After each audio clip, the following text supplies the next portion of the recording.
Okay, let's see if I'm live. All right, we are live. So I'm not going to waste too much time because I really want to get into this topic.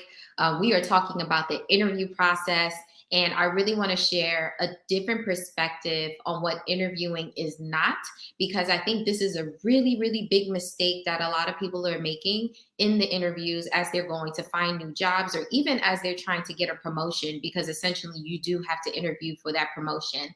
So for those of you that are joining me for the first time, or maybe if you're just returning, you're like, hey, just want to introduce myself. My name is Melissa Fleury. I am a career coach and leadership coach for the Branded Career. And at the Branded Career, we assist women of color that are in mid to senior level roles seeking to move into really executive and senior management types of roles, right? The purpose of the Branded Career is really to help you with coaching, really to help you with articulating your value so that you're able to secure those roles with a little bit of ease and able to articulate it in a way that you also get the compensation that aligns with your experience. Because it really doesn't matter for you to continue to ascend up the corporate ladder and get all these fancy titles if your salary doesn't reflect it, okay? So today we are talking about the interview process. If this is your first time joining in with me, go ahead and wave. Let me know where you're watching in from. And also, if you have questions along the way, don't be afraid to drop them in the box. So, why did I say that the purpose of an interview is not to get the job? And I just been realizing that, one, as a person that has interviewed for a position, and now as someone that has been interviewing people for positions, whether with my company or my business, I've been noticing that there is a lot of mistakes, that people are coming in, rightfully so, really nervous. And I noticed that they're coming in because they want the job, right? They want the salary. They want to be in the room. But with that desire to only think of the end goal, you really miss out on what the purpose of the interview is for. And so I realized that getting the job may be a goal of the interview, but it's definitely not the purpose. The purpose of an interview is really so that you can evaluate whether or not the company is a right fit for you, and the company can also evaluate whether you're a right fit for them. And when you're in this thought process of, you know what, I got to get the job, I've been laid off or I've been fired or any of these other things, it's so damaging because you start to ignore all the red flags and you even start to ignore all the yellow flags, okay? And let's talk about what some of those flags may be, right?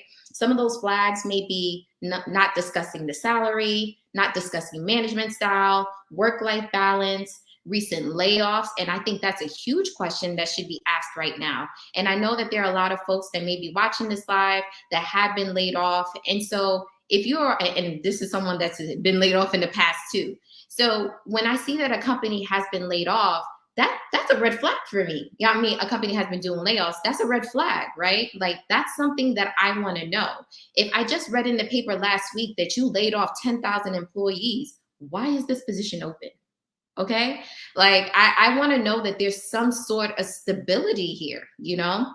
And so another thing that I noticed, and if you see me looking down, it's because I have some notes for you. I didn't want to forget anything. Another thing that I noticed is that what happens when you're just trying to get the job, you come in very inauthentic, right? Like, you come in just trying to say the perfect thing. You come in with a posture that is just not yours. And I think that with postures, like, I'm not saying that you need to be in the interview room like this, but if you know that you don't sit like this, right? Why are you doing it to yourself, right? It's making you uncomfortable. It's making the interviewee or the hiring manager uncomfortable when you're in a space where you don't even feel comfortable within yourself to just present yourself as authentic. And so I just find that when you're focused on just getting the job, like, some of the ways that shows up is that you don't wear the things that makes you feel good. And I think that's really something that we should talk about a bit, right? Because when I first started, working in corporate, granted, I'm really not that old, but when I first started working in corporate, like, really your only options for, like, the interview or just working in general was like the business casual or a complete suit. It was either black, it was gray, navy blue, and maybe you're feeling a little spicy, you can throw in some brown. But now I think it's been a bit more acceptable for you to come in with some color, maybe some jewelry. For my Black women, coming in with natural hair, your makeup, your jewelry. Not saying to come out like this is the Met Gala, but you're able to really show your personality in an interview and in the workplace. And if you know you're someone that likes to wear their hair out, if you know you're someone that likes to maybe wear a colorful shirt, wear that to the interview. No one wants to be surprised that you are this completely different person once you are hired. It's kind of like a relationship. You get into a relationship, and yes, the first date might be the representative, right? But the purpose of dating and those first few dates is to really get to know that person, right? To see if you want to take that next step as far as like being committed, right? And I think about it as the interview process. You want to see if you even want to be committed to this company for the next 6 months, a year, 3 years, 5 years, or however long you picture this company being as a part of your career story. If this is making sense, just let me know. But it's really important that you don't overlook the interview as just something to get the job. Because I guarantee you, once you get the job and then you finally become yourself and the company is themselves, you're going to be looking at them like, this ain't what I signed up for. Like that is not what you presented in the interview, right? And the thing is, yes, everyone might come off with like, just to show face and to be very professional. But if you ask very strategic and personal questions, you're going to get the answers that you need in order to figure out whether or not this company is for you. So another thing that I noted here is that you don't ask important questions for fear that you'll be penalized, right? You don't want to seem like, okay, if I ask this question, will I seem ungrateful? Will I come off arrogant? And so I listed some of those questions as being salary, management style, talked about the layoff. Something else I wanted to bring up is questions you might avoid is shareholder reports and profitability. Now, in the age of inflation and companies just going under, I think it's really important to know the profitability status of a company, because no one should be hiring if you are not profitable or at least have access to cash. And I think that's a part of your due diligence as being a job seeker, is seeing, can this company support my salary, potentially support my salary for the next year or two, because you don't want to be caught off guard where 6 months into it, they're like, hey, we got to do another round of layoffs because we need to really tighten expenses. Another thing is team members. Who else are you going to be working with? And then something else that I think a lot of people fear to ask is the access to professional development and continuing education. And so the purpose of an interview is not to get a job. The purpose of an interview is to determine fit. Okay, so we want to make sure you guys are going like this. Okay, kind of like I said, like a relationship, it has to make sense. And so I want to talk about a few things, just shifting gears a little bit, is that as an interviewer, right? I have some experience now as an interviewer. I think that there's a few things I want to mention. So if you got the interview, you've already met the bare minimum qualifications with your resume, meaning that the skills match, the soft and hard skills match, and the relevant experiences matches what we are looking for. So going into an interview, I think you really need to take off this perspective of, okay, I got to show them that I know how to do this job, right? I got to show them that I'm well educated and all of these things. Yes, you will have to support that, but the assumption is that you know how to do these things, right? You listed it on your resume. And so when you get into the interview, as a decision maker, I'm going to ask questions just to, do my due diligence and ensure that, okay, what he's saying actually supports what this person has written on their resume. And that's where you get into some of these questions like, tell me about yourself, expand on this project that you listed on your resume. And here's also a really good tip. If no one has ever told you, if you're going to put something on your resume, please understand that everything on your resume is fair game. So you have to be ready to talk about it, maybe even talk about it in great detail. If it is something that you've only done 1, maybe 2 times and you're not really confident about it, do not put it on your resume, okay? Because what's going to happen is that in the chance that someone asks you about that experience and you start stutter stepping, it's really going to discredit everything else that you've done. All right. So getting back into about supporting and confirming your experiences, other questions that as an interviewer I might ask is, tell me about a time when you did X and what was the result of Y, and asking you to really just expand on that. And then another question is how, kind of like case studies and case scenarios is, how would you solve problem X if you have only Y resources? And so it's really getting into, how do you think about solving problems? How are you using your skills, your experiences, even listening to, are you using some of the terminology? And I talk about this in a previous video. I'll see if you're interested, I'll try to find it and drop it in the link.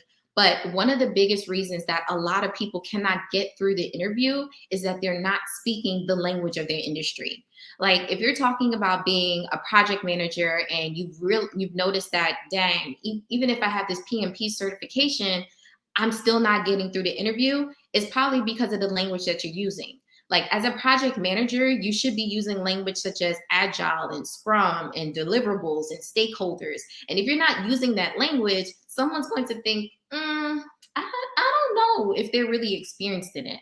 And like even in real estate, most recently there was an interview that I was a part of, and someone did not understand what a cap rate was. In commercial real estate, like that's like one-on-one, you know? And so if you're not using correct verbiage and if you're not using the language within your interview, it's normally a red and a yellow flag for someone saying like, I'm not sure if this person is experienced enough. And so that's a part of you doing your due diligence in the industry that you're trying to break into, or even the level at which you're trying to get into. And something that I find that a lot of people are having difficulty with is that they're often getting into positions or getting into interviews that are for positions that are lateral, when you're trying to get into positions that are a step up or maybe even two levels above you. And even though you're qualified for those higher level and executive level positions, you notice that only the lateral positions are what's being offered to you. And the reason for that is, once again, not your experience, but it's the way that you're articulating your value and the language that you're using in the interview. And what do I mean by language? So when you're in this place where you notice that it's mostly just a lateral move, maybe it's just like a mid-level position, I like to call those positions as being the busy bees. Like these are the positions where you're actually like stuck just doing the work, like 9 to 5. You're creating the Excel spreadsheets, you're creating the project management deliverables, you're doing the phone calls, like you're doing all the grunt work. And this level is really important for you to really understand what it is that you're doing, build your skill set, but it doesn't really equate to leadership, right? And so what happens is that when you're interviewing for a director role, you're interviewing for a VP role, people want to know that you have the soft skills that are necessary to really manage a team and even manage external stakeholders. So if you're not showing examples of your leadership, your executive presence, your public speaking, team conflict, showing initiative, or ways that you've influenced decisions, it's really hard for an interviewer to say, you know what, I see this person leading a team. And so if you're in a place where you're like, you know what, I'm trying to get promoted, I'm trying to step into this next place. Actually, I'll drop this in right now. I am hosting the Accelerate Your Career Masterclass. It's a process about how to master the promotion process in 2023. And so this is going to be happening May 25th at 7:30. It's going to be a private webinar on Zoom. So if you are interested, if you're on LinkedIn and Facebook, I have the link dropped in the comment box. If you are on IG, shoot me a DM and I will send you the registration link. Okay, you have to register. This is not going to be an open class. And the reason why I have it this way is because, one, it's completely free. And two, I want people to be able to ask the questions that are specific to their scenarios so that they can get the information that they need to really just accelerate. And if you don't believe me that the free info is really going to help you get to that next level, I actually have a testimonial of someone that took this class. I think I might have done this class a year or two ago. And she took this class and she was able to get a $7,000 raise right after taking the class based off of free information. So I'm telling you, you do not want to miss this class. If you know 2 or 3 other people that need to join this class, send them the link, DM me, and we'll get into it. All right. So now that PSA is done, so many of us struggle with the interview because we're thinking, okay, we got to get the job. We got to get the job, when there's just so many different components in the interview process that's going to assist you in what it is that you desire to do. And so, one thing that I just also noticed, so now I talked about it from the perspective of the person that's interviewing. Now, if you're watching this, you're saying, all right, cool, I know what the employer wants. What about me? How should I look at the interview process? I'm glad you asked. So, now, as an interviewee, you want to answer questions that really can help you assess company culture, environment, as well as the job role. And your goal, your main goal, is to have a conversation. Now, how do you have a kind of conversation? It's a two-way dialogue. So that means that you have to ask really good questions. And I'm not talking about those questions of, I can't think, but I'm not talking about superficial questions, right? And if you're watching this live and you have a paper and pen or pencil or whatever it is, take some notes, because I am going to give you questions that you need to ask as an interviewee within the interview process. So the first question I have is, why is the position open? You need to know this. Okay. Like, you want to know, did someone get fired from the job? Did someone leave? Did someone get promoted? Like, all of these are going to give you clues as to why this position is open. And also, is this a company that you want to be a part of? Because if someone got fired or somebody left, you can also start digging into that question, which is the second one. What's the average tenure in someone in this position? So I was in a position once where, like, turnover was just, and I was early in my career. I didn't understand that. But now, looking back at that experience, there were signs that the work environment was toxic. There were signs that there really was no mobility or growth within that position. So that's why people kept leaving every 3 months, every 6 months, right? There really was no stability, or there really was no incentive to stay. And so you want to know that, right? Because that could be a red flag. Another thing is career development and mobility encouraged? What are the gaps in the current team that keeps the company from obtaining its goals? And this is something that I started to ask, because sometimes it might not be a team thing. It could be a company technology and resource. And you want to know those things about when I step into this company, like, how am I going to be able to actually do my job? Another question, which I love asking, is, what is your management style? And if you're directly interviewing with the hiring manager, like, you want to dig into this question, because if this is the person you're going to be answering to, you want to know if you're going to be able to click with this person, right? Because you don't want to, I don't know why I thought about it like this, but you don't want to work with a Debbie Downer. You don't want to work with a pessimistic Paul. And you definitely don't want to work with an arrogant Anthony.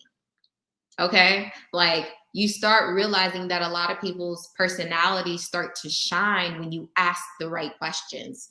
Another thing that you can ask the hiring manager is, what do you like or dislike about your experience here?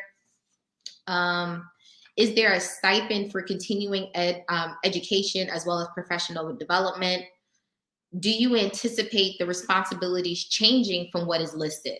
And this is a question that I always urge my clients to ask, because there are times where companies get a little bit lazy with the job description, and they love to throw in, let me know if you've ever seen it, but they love to throw in ad hoc project, ad hoc responsibilities, which basically means any and everything we need to throw at you so it can get done. And there's absolutely nothing wrong with that if it's communicated in the beginning. But also, you want to know those ad hoc responsibilities also don't coincide with additional pay, as well as a different title, right? You have ad hoc responsibilities of managing a team and doing all these other things, but it's an associate role.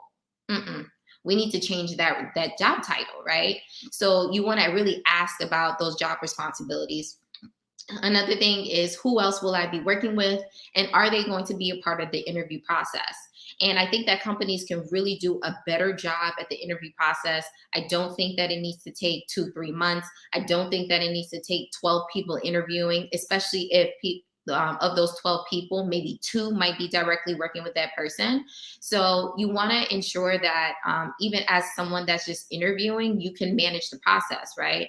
And see, is there anyone else that I need to make connections with?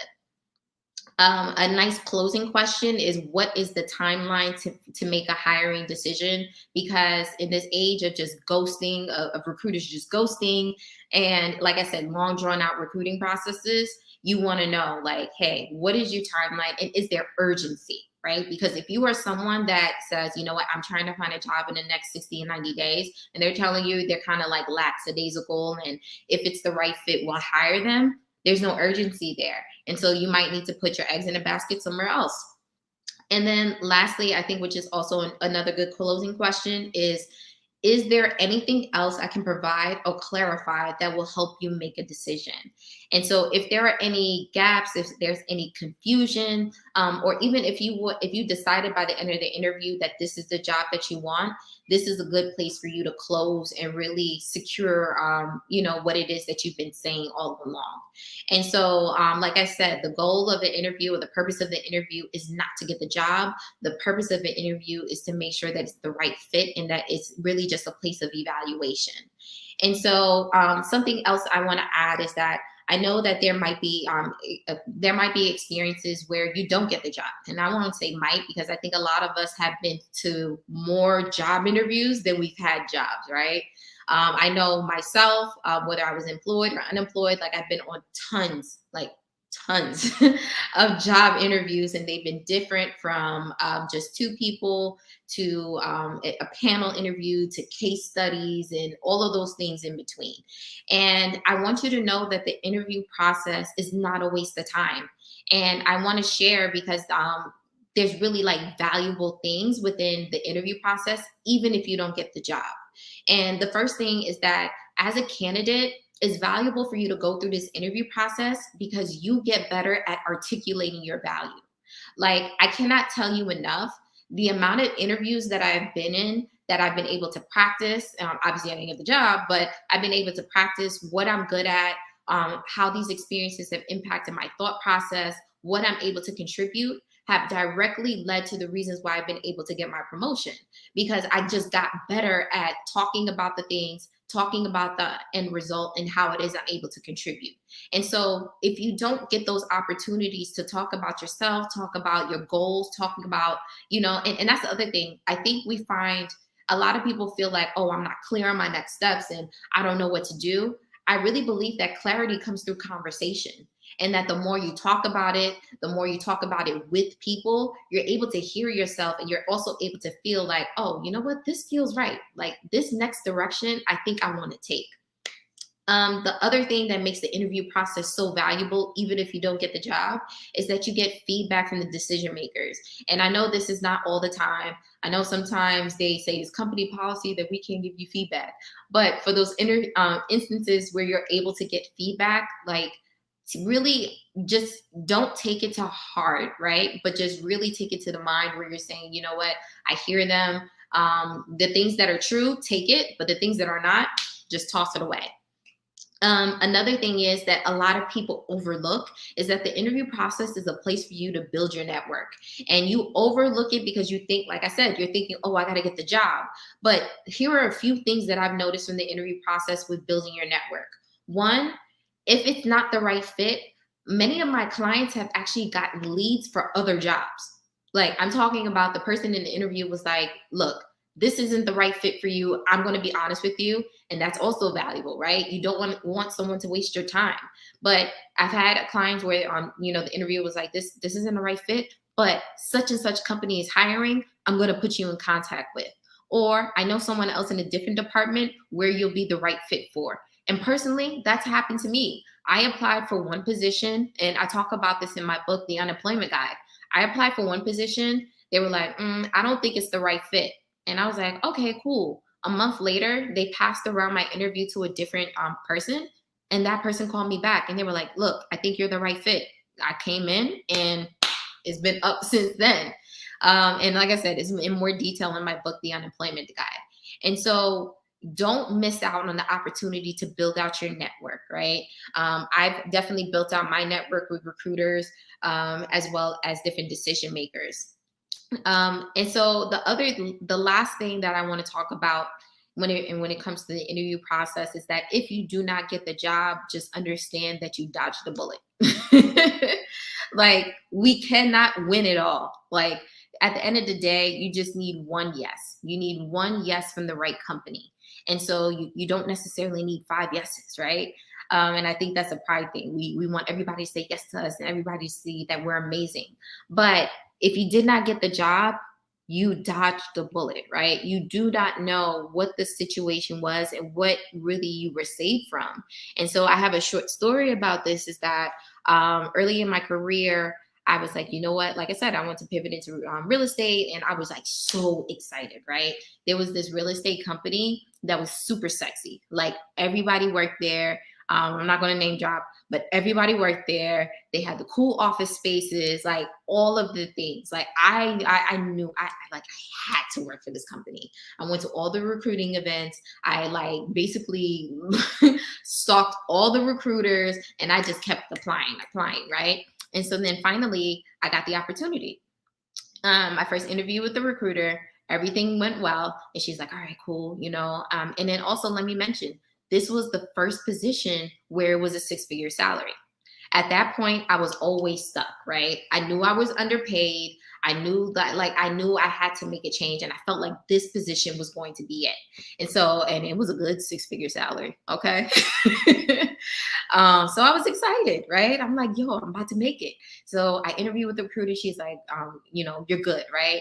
So then get to the hiring manager. The hiring manager, I go through some of these questions, like the synergy is there. Like, he's like, all right, this is what I'm looking for. And I'm like, great, I can provide it. I'm a girl. And then also for me, I was like, yo, I can grow here because I see that he's been here for the last like 5 years. I know the compensation is good. They do tons of like personal and continuing ed and all of that stuff. So it was just checking off all the boxes. And so then basically without the official letter, but they were like, you know what? Like, we're going to talk about my next steps. Like, they basically gave me the indication that the job was mine. Okay. And I didn't really want to talk about it because like I said, I wanted the official offer letter. And guess what? They went ghost. And I was so hurt. I was so upset. Like, one, because at the time I really hated my job. And so I was looking for a way out. And then two, because I really wanted to work for this company. Like, I really wanted to work for this company. And so I didn't hear from them. Like, I followed up, didn't hear from them. And about a week later, this company is on the front page news for a failed IPO, a huge drop in valuation, and I'm talking thousands of layoffs. Okay? Front page. And it was talked about for months. And the thing about it is that when I read that, I was like, wow, like, thank you, God. Because like, I was so caught up on, I had to get the job. I had to get the job, that I didn't even realize that this company was really headed to the dump, And I really dodged a bullet because I would have been one of those first people that were laid off. And so if you don't get the job, I know it's discouraging. Like, I know it's hard to always see the positive side. I know it's hard to always keep a positive perspective, but understand that there are reasons why things don't work out that's really just outside of your control. Like, I think another thing, a part of life that we don't stress enough about is that there are times where you can do your absolute best and you still lose. But that doesn't mean that you're a loser, and it doesn't mean that you're a failure. But the only way that you can get past those disappointing points is if you really decide, you know what? I'm going to make this not something that happened to me, but this is going to be something that happened for me. And for me, not getting that job really caused me to ask better questions in the interview. Not getting that job really caused me to articulate my value in a better way so that I can ask for the promotion, so that I can ask for the raise. Me not getting that job really pushed me to even get better in my business, be a better business owner, a better coach, a better speaker, right? So even if you're in those places where like things are not happening at the rate that you want them to, and they're not happening in the way that you want them to, understand that every experience, you're planting a seed. And when you plant a seed, it's not going to bloom immediately. You need to water it. You need to nurture it. You need to put it in the right soil, right? And I tell you, you cannot control the sprouting process of a seed, but when it sprouts, it's going to be so beautiful. It's going to sprout in a way that you couldn't even concoct the story, even if you tried. And so I just want to encourage you all that with this interview process, make sure that you're taking control of the things that you can control. And the things that you can control is going in there with really good questions, going in there prepared, but also going in there understanding that the company needs to fit your needs as well. And so that's all I had for you all. I honestly didn't think I was going to stay on here for half an hour. I thought it was going to be like 15 minutes, but it just got good. And I just want to make sure that you all really have all the things that you need in order to be successful. Like I mentioned, I'm hosting a free masterclass, Accelerate Your Career, how to master the promotion process in 2023. I know it's talking about how to master the promotion process, but I encourage you that even if you're someone that's looking for a new job, you will find value. Like you will find value in this masterclass. So you can go ahead and register for it right now or shoot me a DM and I'll send you the link. With that, guys, have a great night. Make sure to share this replay with 3 other people that you think it would assist. And I'll catch you on the next one. Bye.